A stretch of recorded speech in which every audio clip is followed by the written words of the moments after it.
새누리당은 유승민 의원 탈당 후폭풍이 거셉니다. 네, 계파 갈등이 최고조에 달한 가운데 공천관리위원회는 대구 동구을에 이재만 후보를 공천하기로 했습니다. 국회 취재기자 연결합니다. 박효정 기자.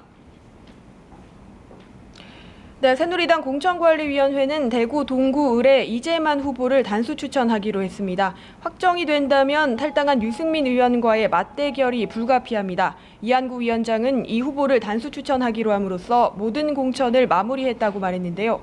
막판까지 합의가 이루어지지 않아 표결로 최종 결정을 내린 것으로 알려졌습니다.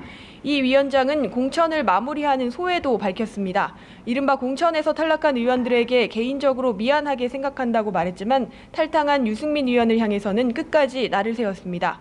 한 의원이 당을 떠나며 정치적 희생양을 자처하고 정의와 원칙을 강조했는데 정치인들이 자기 정치를 합리화하기 위해 이런 가치를 함부로 가져다 인용해선 안 된다고 생각한다며 맹비난했습니다.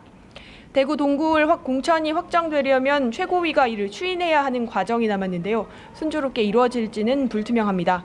김무성 대표는 11시로 예정됐던 최고위원회를 돌연 연기해 쉽게 받아들이지 않겠다는 의지를 드러냈습니다. 김 대표는 대구 동구을에 공천을 하지 말아야 한다고 주장해 왔는데요. 이를 두고 어젯밤 최고위에서는 김무성 대표와 원유철 원내대표가 언성을 높이며 감정 싸움을 벌이기도 했습니다. 이런 가운데 어제 탈당계를 낸 이재호, 주호영, 윤상현 의원 등은 잇따라 기자회견을 열고 무소속 출마를 공식화했습니다. 네, 더불어민주당은 대표 유임 선언 이후에 빠르게 안정을 찾아가는 분위기인 것 같은데요. 김종인 대표가 기자회견을 했다고요?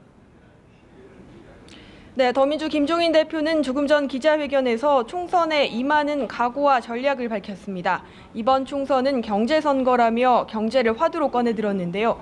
박근혜 정부의 경제 실패를 심판하고 국민에게 삶의 희망을 드리는 선거, 서민과 중산층, 보통 사람의 경제 주권을 회복하는 선거가 될 것이라고 강조했습니다.